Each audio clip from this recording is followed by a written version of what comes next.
여러분 안녕하십니까?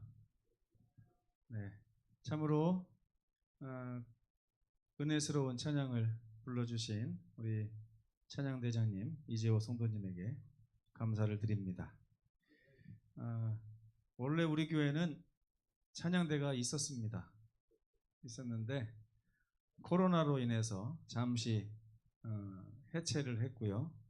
지금 이제 코로나를 마치고 다시 찬양 단원들을 모집 중에 있습니다. 여러분, 우리 지휘자님과 함께 다시 한번 하나님께 찬양으로 영광 돌리는 그런 아름다운 날이 속히 왔으면 좋겠습니다. 자, 오늘은 그 청년의 슬픈 결정이라고 하는 주제로 말씀을 드리겠습니다. 여기 나오는 청년입니다. 그 옆에 있는 예수님하고 이 청년하고 좀 비교를 해보세요. 걸친 것을 따지면은 얼마 차이가 날 것 같습니까? 네? 유심히 안 보셨어요? 네. 이 모자에도 보니까 뭐 이렇게 금 장식들이 그냥 선명하죠. 옷도 예수님은 무늬도 없는 옷을 입으셨는데 그나마 예수님의 제자들보다 예수님은 하나 더 걸치고 나와요. 항상 보면 이렇게 두루마리 하나를 더 걸치고 나오죠. 두루마기 하나를. 근데 그래도 이 청년하고 비교해 봤을 때는 비교가 안 됩니다. 그렇죠? 그 정도로 이 청년은 부잣집 도련님처럼 이렇게 생겼는데 그 청년의 슬픈 결정에 대해서 오늘 함께 말씀을 나누고자 합니다. 마가복음 10장 17절과 21절에 있는 말씀 같이 읽겠습니다. 시작. 예수께서 길에 나가실새 한 사람이 달려와서 꿇어 앉아 묻사오되 선한 선생님이여 내가 무엇을 하여야 영생을 얻으리이까? 예수께서 그를 보시고 사랑하사 이르시되 내게 아직도 한 가지 부족한 것이 있으니 가서 내게 있는 것을 다 팔아 가난한 자들에게 주라. 그리하면 하늘에서 보화가 내게 있으리라. 그리고 와서 나를 따르라. 제 예상대로 아무도 아멘할 수 없는 그런 내용이 아닌가 싶습니다. 한 사람이 와서 예수님에게 어떻게 해야 영생을 얻겠습니까? 그렇게 했더니 예수님께서 여기 보면 예수님의 말씀 한 세 가지와 또 기자가 기록한 한 가지가 있습니다. 첫째는 예수님께서 그 청년을 어떻게 했다고요?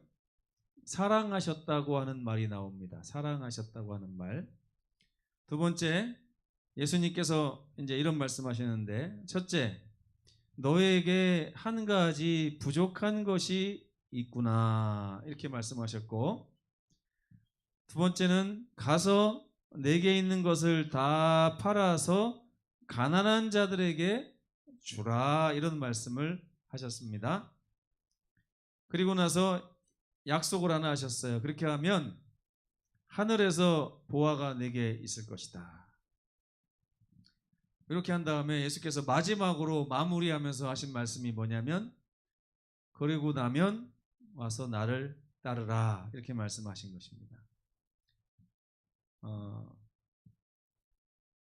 어떤 것이 좀 마음에 걸리십니까? 예수님을 따르라고 하는 말씀이 마음에 좀 걸리십니까? 아니면 하늘에서 보화가 여러분에게 있을 것입니다. 이 말이 마음에 좀 걸리십니까?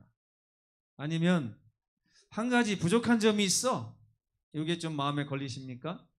아니면 네 소유를 다 팔아서 가난한 자들에게 나눠주라. 이 말씀이 마음에 좀 걸리십니까? 네? 네, 그 한 가지죠. 나머지는 좀 마음에 들죠? 네. 다 팔으라고 하는 이 말씀. 저는 뭐 우리 고정재 집사님하고 마음이 좀 비슷합니다. 팔 게 없어요. 예, 얼른 잘 되지 않습니까? 예. 뭐 부자도 아니신데 우리가 그죠? 예. 부자가 아닌데도 불구하고 가진 걸 다 팔아서 가난한 자들에게 주라. 예. 하기 힘들죠. 예. 예. 좀 생각해 볼 필요가 있는 말씀인 것 같습니다. 예. 이 젊은 부자 관원의 이야기는 마태복음, 마가복음, 누가복음에 다 나옵니다. 중요한 이야기일수록 이 공간복음이라고 하는 건 마태나 마가나 누가가 봤을 때 중요하다고 생각한 얘기를 써놨잖아요. 그 세 사람의 이야기에 다 들어있다는 얘기는 그만큼 중요하게 이 장면을 제자들이 봤다고 하는 얘기입니다. 이렇게 중요한 이야기 중에 어떤 마태는 이 젊은 부자 관원이라고 얘기를 했어요. 근데 이 누가에게 있어서는 그 사람이 누구인가는 별로 중요하지 않았어요. 누가는 그 사람을 한 사람이라고 그냥 표현을 하고 그 한 사람과 예수님 사이에 무슨 일이 있었느냐가 누가에게는 더 마음에 이제 꽂혔던 것 같아요. 근데 마태는 왜 이 사람을 젊은 부자 관원이라고 했을까요? 직업 자체가 직업병이에요. 직업병. 마태의 직업은 세리입니다. 세리. 뭐 세는 사람이에요. 세금 걷고 돈 관리하는 사람. 그러니까 마태는 사람을 딱 보면 뭐부터 보일까요? 그 사람 주머니에 돈이 얼마큼 있는 사람인가가 먼저 보이는 사람이에요. 그래서 만약에 김석배 장로님이 이 예수님 앞에 나타났다고 하면 마태는 어떻게 기록했을까요? 한 사람이 이렇게 기록했을 거예요. 그렇죠? 근데 부자 관원, 부자면서도 관원이란 얘기는 이 사내들인 회원이란 뜻이에요. 이 사내들인이란 뜻이 뭐냐면 둘러 앉았다 이런 뜻입니다. 둘러 앉아서 뭐예요? 회의하는 거예요. 그러니까 이스라엘의 아주 중요한 문제들을 회의하는 자리에 이 젊은 사람이 가서 지금 이준석이처럼 앉아 있는 거예요. 젊은 사람인데도. 그러니까 마태의 눈에는 부자 관원이라고 하는 게 더 크게 보였고 누가는 그게 중요한 게 아니에요. 뭐가 중요하냐? 그 사람과 예수님 사이에 어떤 일이 있었는가. 근데 이런 장면이 누가복음 10장에도 나옵니다. 근데 이 사람은 한 율법사였어요. 율법사는 또 관원하고는 좀 다른데 이 율법사도 와서 똑같은 질문을 드렸습니다. 어떻게 해야 영생을 얻겠습니까? 그런데 누가는 뭐라고 기록했냐면 이 율법사는 예수님을 시험하려고 물어본 사람이다. 이렇게 표현을 했어요. 예수님이 어떻게 하나 봐야지. 이제 가늠한 여인을 데려다가 모세의 법에는 돌로 치라고 했는데 예수님은 뭐라고 명령하시겠습니까? 막 이러면서 시험하려고. 그렇죠? 그런데 이 부자 관원은요. 정말로 예수님의 대답을 진실하게 듣고 싶어서 물어봤습니다. 그러니까 젊은 부자 관원이 예수님께 무릎을 꿇었어요. 여러분 누군가에게 무엇을 물어보기 위해서 무릎 꿇어 보신 적 있습니까? 이 사람이 젊으면 몇 살 정도 됐을까요? 30대 그 정도요? 어느 정도? 근데 그렇게 따지면 예수님의 나이도 아직 20 몇 살입니다. 이때가. 네. 그러니까 예수님이 나이가 많아서 무릎 꿇은 거는 아니에요. 그렇죠? 그 사람이 젊었어도 그게 젊은 게 20대인지 30대인지도 안 나와요. 그러니까 아마 동년배끼리 지금 무릎을 꿇은 거죠. 근데 뭐라고 하냐면 선한 선생님이여 내가 무엇을 하여야 영생을 얻으리까? 근데 이 사람의 질문 가운데 예수님께서 율법사에게 하지 않은 말씀을 하십니다. 어떤 말씀 하시냐면 선한 선생님이여 라고 하는 이 말을 주목하신 거예요. 왜 그러냐면 그 당시 이스라엘 백성들은 선한 누구 이런 말을 함부로 못하는 시대입니다. 왠지 아세요? 오직 선한 분은 누구밖에 없다? 하나님밖에 없으시다라고 하는 사상이 이스라엘의 전체를 다 주름잡고 있었어요. 그렇기 때문에 누군가가 와서 젊은 선생님에게 선한 선생님이요 라고 말을 하면 그분을 지금 누구 취급하고 있는 거냐면 하나님 취급하고 있는 거기 때문에 함부로 그 얘기를 하면 안 됩니다. 그래서 예수님께서도 그 의도를 아시고 뭐라고 하셨어요? 선한 이는 오직 한 분이신데 왜 네가 나에게 선한 선생님이라고 하느냐. 이 말은 뭐냐? 그 얘기를 듣는 많은 사람들에게 혹시 못 들었을까 봐 이 청년이 지금 나를 뭐라고 불렀는지 들었니? 하고 말씀하고 계신 것입니다. 네. 이 청년이 지금 누구 앞에 서 있는 거예요? 오직 한 분이신 선한 분 앞에 무릎 꿇고 앉아 있는 것을 예수님께서는 부각시키시는 것입니다. 근데 예수님께서 그 청년을 다 살펴보시고 그를 사랑하셨다 그랬습니다. 예수님은 그 청년의 생애를 훤히 아셨어요.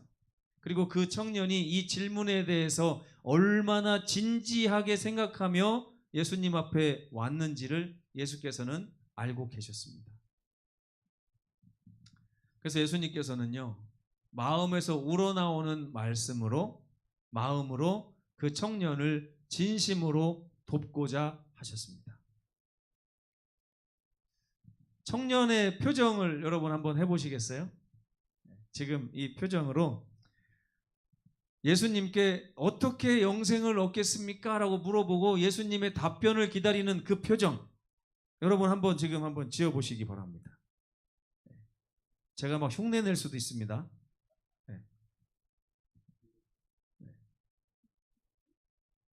질문하고서 눈 감는 분은 뭡니까? 질문하고 눈 감지 마시고. 지금 여러분 예배는요, 우리가 하나님 앞에 와서 하나님의 말씀을 듣기 위해서 이 자리에 앉아 있는 거 아닙니까? 안 그러면 뭐하러 앉아 있어요? 돈 내불고 시간 내불고. 이 자리에서 하나님의 음성을 듣고 싶어서 이 자리에 앉아 있는 거잖아요. 이 청년은 그러한 마음으로 주님 앞에서 주님의 음성을 기다리고 있음을 예수께서 아셨다는 거예요. 너무 갈급하구나. 여기에 대해서 내가 해답을 줘야 되겠구나. 이 청년을 하늘로 이끌어야 되겠구나 하는 갈급한 마음으로 청년을 바라보셨다 이것입니다. 그리고 예수께서는 그 청년의 삶 가운데서 그의 삶이 가지고 있는 문제를 발견하실 수 있었습니다. 그러면서 뭐라고 하는지 한번 읽어보겠습니다. 시작.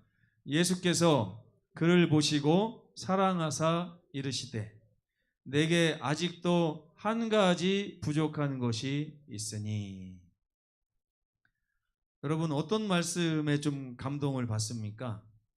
이 청년의 마음에서 이 말씀을 듣고 청년이 기분이 좋았을까요? 아니면 기분이 나빴을까요? 네?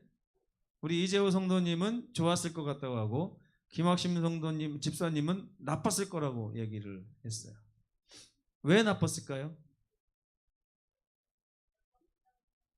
잘하고 있다고 생각했는데 부족하다고 하니까. 이해가 되죠?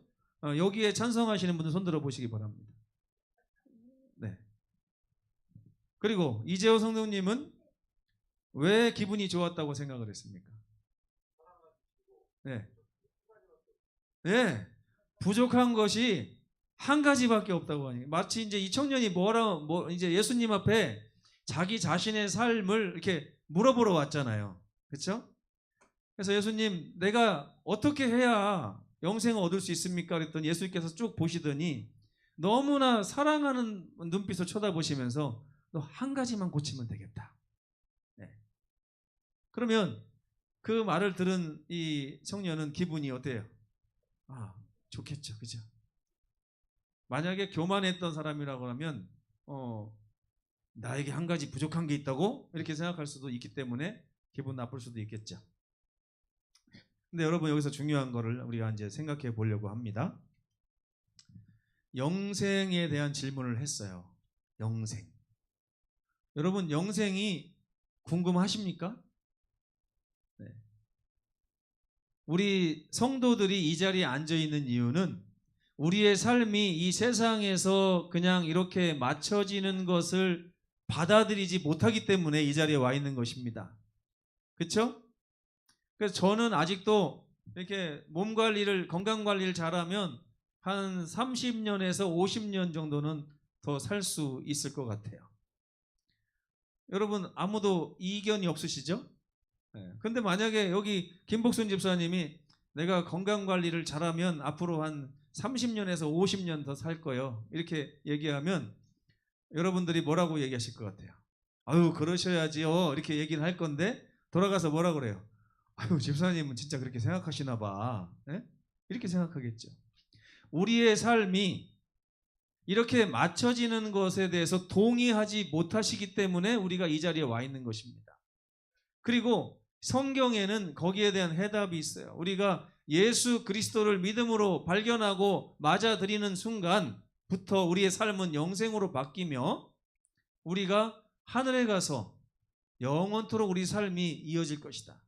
혹시 이 세상에 살다가 죽음을 맞이한다 할지라도 예수님이 재림하시는 그때에 예수님을 공중에서 만나서 하늘로 올라갈 것이라고 하는 믿음을 가지고 이 자리에 있는 것입니다. 그게 영생이죠. 근데 다 가는 게 아니라는 것입니다. 이 자리에 앉아있는 모두가 다 영생하는 게 아니에요. 그게 궁금한 거예요. 어떻게 하면은 확실하게 영생의 반열에 오르고 어떻게 하면 떨어지는가? 이게 궁금하잖아요. 그죠? 운전면허 시험을 봐도 제가 필기 시험을 보는데 몇 점 이상에 맞아야 합격합니까? 이렇게 물어본 적이 있어요. 그랬더니 2종은 60점, 1종은 70점 이렇게 얘기를 하더라고요. 근데 여러분 보세요. 이 청년은 영생에 대해서 궁금한 마음을 가지고 있었습니다. 이 마음이 정말 중요해요. 여러분의 한 주일의 삶에서 영생이라고 하는 주제가 늘 떠나지 않게 되기를 저는 간절히 바랍니다. 영생은 안식일만 찾고 나머지 날에는 영생이 뭐가 중요해? 현생이 중요하지. 이렇게 사시는 분들은 영생을 잃어버릴 수가 있어요. 그는 선한 분이신 하나님의 아들 앞에 서 있었고 이제 손을 내밀어 그분의 손을 붙잡기만 하면 될 상황이었습니다. 왜요? 영생이 뭐니까? 지금 그 청년의 앞에 있는 그 선하신 한 분과 손 붙잡고 동행하며 같이 사는 것을 성경이 영생이라고 말하고 있는 것입니다. 그런데 이 청년이 그걸 알아요? 몰라요? 아직 몰라요. 이 영생에 대해서 오해를 하고 있는 것입니다. 근데 예수께서는 그 청년에게 먼저 다가가시고 있어요. 사랑해 주시면서 내 손을 잡고 나와 함께 영원히 살지 않겠느냐 하고 이제 말할 판이에요. 그런데 그 청년의 마음을 보니 그 청년의 마음이 예수님과 그 청년 사이에 가로막혀 있는 어떤 것으로 차 있는 것을 보시게 된 것입니다. 그 예수님의 마음에서는 지금 몇 가지가 걸리는 거예요. 지금 한 가지가 걸리는 거예요. 그 청년에게 있어서 네가 한 가지 준비해야 돼라고 하는 말씀도 되지만 그 청년과 함께 영생을 누리고 싶어하는 마음이 예수님에게 간절한 것입니다. 그 순간에. 그래가지고 그 청년의 손을 잡고 영생을 시작하기를 원하는데 그 청년의 삶을 가로막고 있는 한 가지가 예수님의 눈에 보인 거예요. 예수님이 마음이 속상했을까요? 속상했어요. 이런 관점으로 이 말씀을 읽어야지 네가 영생을 얻고 싶다고? 어디 살펴보자. 가만히 보자. 다 좋은데 그거 한 가지 안 고치면 넌 힘들겠다. 지금 이렇게 말씀하시는 게 아니에요. 예수님이. 근데 물론 여기서 보면 그 청년은 그렇게 듣고 있는 것 같아요. 근데 여러분 이걸 반대로 늘 예수님의 입장에서 읽어보십시오. 예수님이 이 청년이 예수님 앞에 와서 무릎을 꿇고 영생에 대해서 물어보는 이 순간 얼마나 행복하셨는지를 생각해 보시란 말입니다. 그러면서 이 청년의 손을 붙잡고 영생을 누리고 싶은데 예수님께서도 지금 예수님은 영생을 원래 가지고 계신 분이에요. 그렇죠? 근데 아무리 영생을 하시면 뭐예요? 사랑하는 사람도 영생을 해야 기쁘지 않습니까? 그죠? 여러분 김복순 집사님이 앞으로 50년을 산다고 생각을 해보세요. 좋아요? 안 좋아요? 집사님? 그럼 몇 년을 사셔야 좋습니까? 2, 3년? 2, 3년. 네, 2, 3년 너무 작네요. 그죠? 네. 자, 앞으로 10년, 최소한 10년, 20년 더 사셔야 되는데 근데 집사님이 2, 3년 살 거라고 했는데 갑자기 하나님께서 오셔서 앞으로 50년 더 살아. 그러면서 그 대신 조건이 있어. 네가 아는 사람을 다 죽일 거야. 앞으로 50년을 살 건데 50년 동안 그동안 알고 지냈던 사람들을 세상에서 내가 싹 치울게. 어떨 것 같아요? 한번 상상을 해보세요. 2, 3년 동안 우리랑 같이 사실래요? 아니면 50년 동안 집사님 혼자 사실래요? 우리는 다 미리 죽을게요. 네. 여러분, 영생이 그냥 좋은 건 아니에요. 하나님도 영생하시지만 하나님이 영생하시면서 행복하기 위해선 누가 필요해요? 우리가 필요해요. 우리가. 그래서 예수님께서 죽음까지 불사하시면서 이 세상에 오신 거예요. 왜? 우리와 같이 영생하고 싶으셔서. 네. 제가 가끔 우스갯소리로 우리 애들한테 얘기해요. 아빠는 하늘나라 갈 테니까 니네 잘 있어 이렇게 하면서 얘기하는데 상상만 해도 끔찍한 얘기입니다. 그렇죠? 제가 요즘에 아이들의 삶을 보면서 아이들이 점차 신앙으로부터 마음이 멀어져요. 지금 몸은 목회자 자녀로 해서 딱 묶여져 있는데 이 세상이 아이들을 자꾸 끌고 갑니다. 유튜브가 끌고 가고 세상이 학교의 교육이 끌고 가고 친구들과의 사이에서 유대 관계 속에 나오는 것이 끌고 가고. 네? 모르겠어요. 여러분들도 일조했는지는 모르겠습니다. 저도 일조했을 수도 있고요. 우리들이 생각하는 거에 따라서.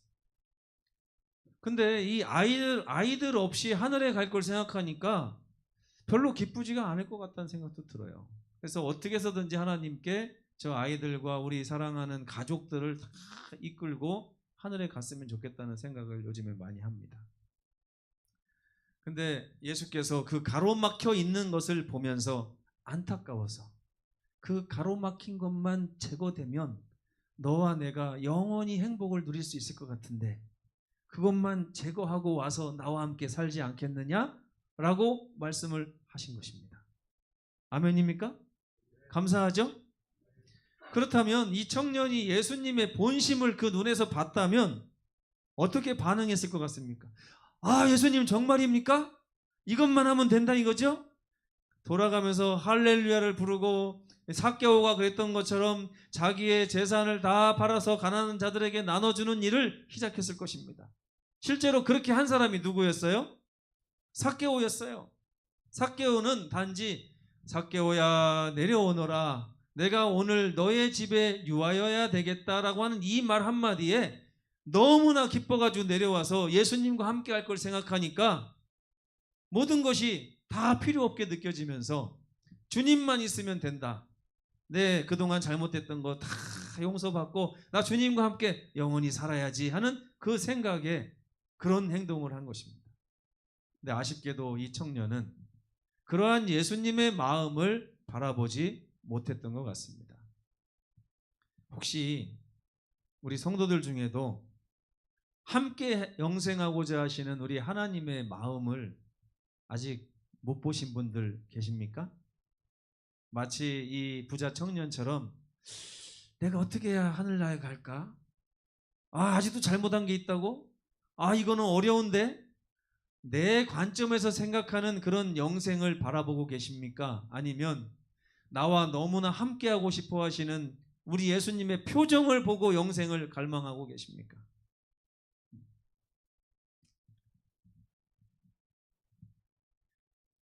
살면서 사랑하는 사람의 얼굴에서 피어나오는 행복을 보는 행복이 얼마나 소중한지 여러분 아실 겁니다. 영생은 입장을 바꿔야 돼요, 여러분. 저는 솔직히 이 세상이 좀 힘듭니다. 이제 목회를 하고 성경을 공부하다 보니까요, 이 머리가 좀 커졌어요. 머리가 커졌다는 얘기가 뭐냐면 여러분들이 보고 막 갈급하고 그런 게 성경에서 보면 다 없어질 거라고 말을 하잖아요. 근데 그 성경의 말이 저에게 들어왔어요. 제가 어떤 걸 보면 세상의 재물이나 권세나 명예들이 쓸모없게 보여질 때가 참 많아요. 그러다 보니까 이 세상에서 오래 사는 거, 건강하게 사는 거, 성공하는 거, 부자로 사는 거, 인기 있게 사는 게 하늘나라 가져갈 거 아니기 때문에 중요하지 않다는 생각을 하는데 그래서 저는 하나님께서 이제 되었다 하고서 저를 잠재우셔도 저는 하나님 감사합니다 할 준비가 돼 있습니다. 그런데 우리 집사람하고 우리 아이들은 아빠 없으면 안 된대요. 그래서 제가 지금 사는 겁니다. 네. 왜요? 사랑하는 자들이 내가 없음으로 인해서 당할 슬픔을 보기가 힘들어요. 그래서 저는 건강관리도 하고 오랫동안 같이 있으면서 함께 데리고 하늘에 데려가려고 하는 것입니다. 네. 근데 우리 주님께서 이 세상에 오신 이유도 바로 여러분과 그러한 눈빛을 주고받으면서 여러분을 꼭 데려가시기 위해서 세상에 오신 거예요. 그 눈빛을 마음으로 한번 보세요. 실제로는 예수님 눈빛 보기 힘드니까 성경을 보면서 마음으로부터 예수님의 눈빛을 한번 경험해 보시기 바랍니다.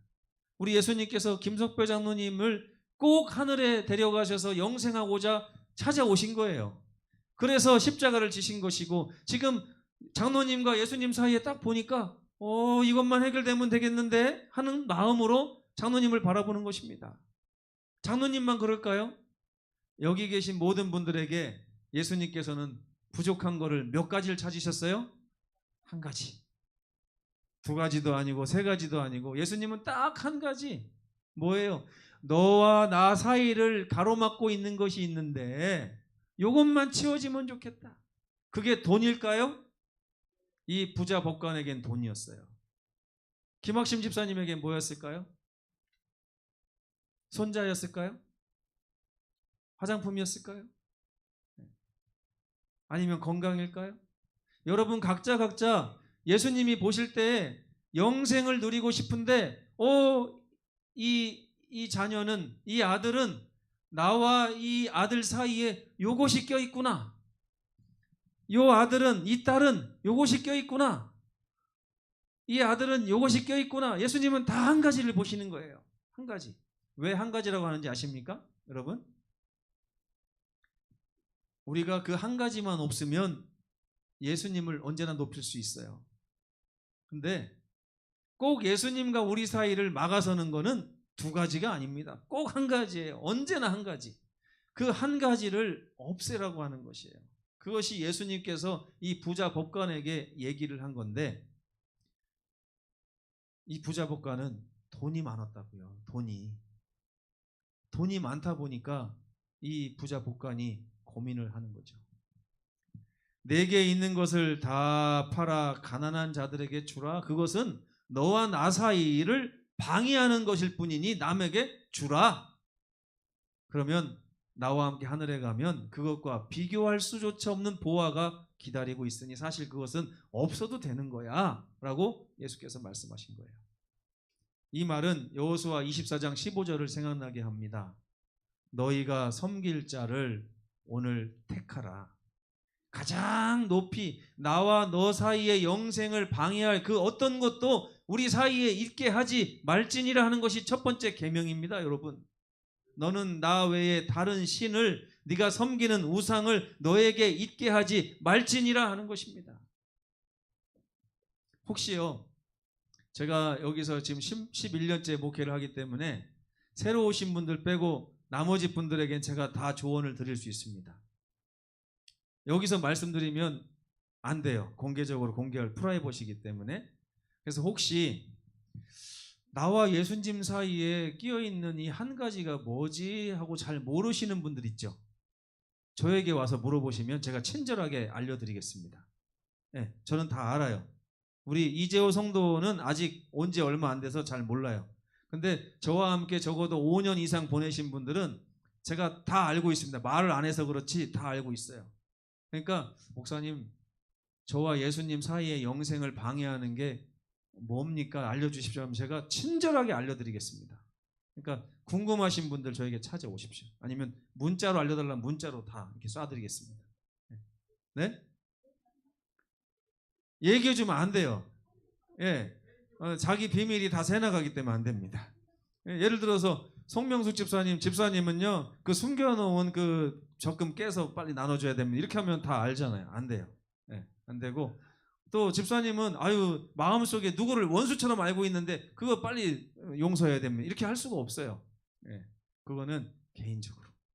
근데 저도 잘 몰라요, 사실은. 제가 안다고 하지만 모릅니다. 제가 알고 있는 게 아닐 수도 있어요. 하나님께서 아실 거죠. 여러분 마음에 성령께서 이 시간에 알려주시기를 간절히 바랍니다. 예수께서는 그 청년의 마음 속에 병든 곳이 있다는 것을 보셨습니다. 예수님이 보시는 질병은 암이 아니에요. 코로나가 아닙니다. 예수님이 우리에게 보시는 질병은 그 사람과 예수님 사이를 막고 있는 그것을 암덩어리, 질병덩어리로 보시는 거예요. 청년이 그 문제를 가지고 저울질을 하고 있을 때 예수께서 아주 유심히 그 청년을 바라보고 있었습니다. 그 청년이 이거 치울까 말까, 치울까 말까, 치울까 말까. 나 직장에서 승진하고 성공해야 되는데 안 그러면은 이거 치워야 되나? 말아야 되나? 나 이번에 뭐 해야 되는데 이거 치워야 되나? 말아야 되나? 청년은 나를 따르라는 말은요, 내가 뭐 시킬 거 있으니까 따라와 이런 게 아닙니다. 여기서 나를 따르라는 얘기를 한 단어로 얘기하면 영생이에요. 영생. 나와 함께 영원히 살자꾸나 하는 그 예수님의 초청과 내 소유, 너와 나 사이를 가로막고 있는 그것을 다 팔아서 가난한 자들에게 주라 하는 그 말씀 사이에서 고민하고 있었습니다. 저울질하고 있었어요. 여러분도 저울질 좀 하십니까? 옛날에 저희 인삼 동네에서 제가 살았기 때문에 인삼을 잴 때 이렇게 된 막대기에다가 이렇게 돼가지고 그걸 무슨 저울이라고 하죠? 예? 참정 저울인가요? 아무튼 그 막대 저울, 담뱃대 같이 생긴 막대 저울로 이렇게 쟀는데 그 저울도요 기술이 있더라고요. 그래서 저울을 어떻게 하느냐에 따라서 이렇게 막 왔다 갔다 한답니다. 네, 여러분, 우리가 예수님의 이 초청 앞에서 예수님을 따를까? 아니면 이거를 치우지 말고 가지고 갈까? 이걸 가지고 고민을 하시는데 그게 꼭 재물은 아니에요. 여러분으로 하여금 예수님을 온전히 따르지 못하게 하는 바로 그걸 얘기하는 것입니다.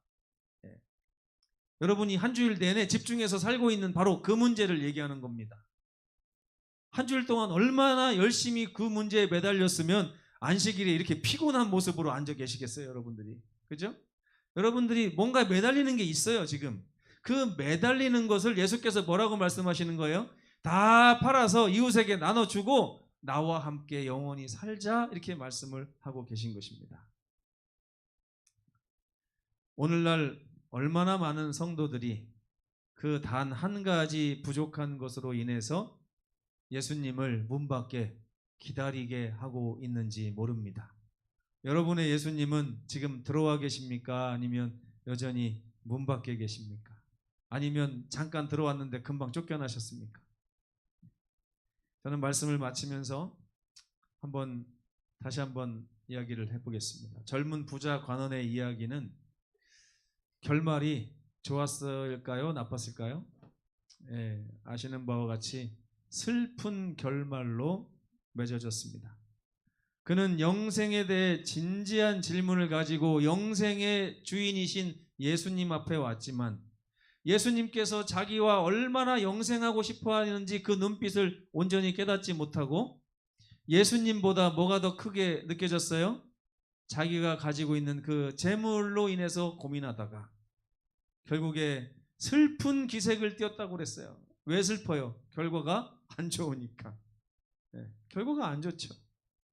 영생을 선택하는 것이 아니라 결국에는 어쩔 수 없이 근심하며 돌아갔다는 얘기는요, 예수님으로부터 어떻게 됐다는 얘기예요? 지금 멀어졌다는 얘기예요. 영생이신 분 바로 앞에서 그분의 손만 잡으면 되는데 예수께서 그 중간에 막힌 걸 좀 치워라 그러니까 슬픈 기색을 띠면서 근심하며 돌아갔다는 것입니다. 여러분의 인생이 이렇게 되지 않기를 간절히 바랍니다. 영생은 나를 사랑하시는 분의 초청을 받아 그분과 동행하기로 선택하는 걸 영생이라고 하고, 그러기 위해서는 반드시 그분과 나 사이를 가로막고 있는 이 장애물을 치워야 됩니다. 그 청년은 저울의 무게를 다는 일에 실패했습니다. 어떤 게 더 중요한지를 몰랐어요. 무엇이 더 중요한디 하는 그런 유행어가 있잖아요.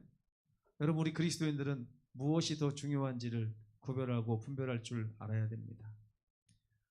저는 여러분 중에 많은 분들이 또 한 주일을 그 장애물에 집중해서 살다가 다음 주에 똑같은 모습으로 피곤한 채 이 자리에 올 것을 알고 있습니다.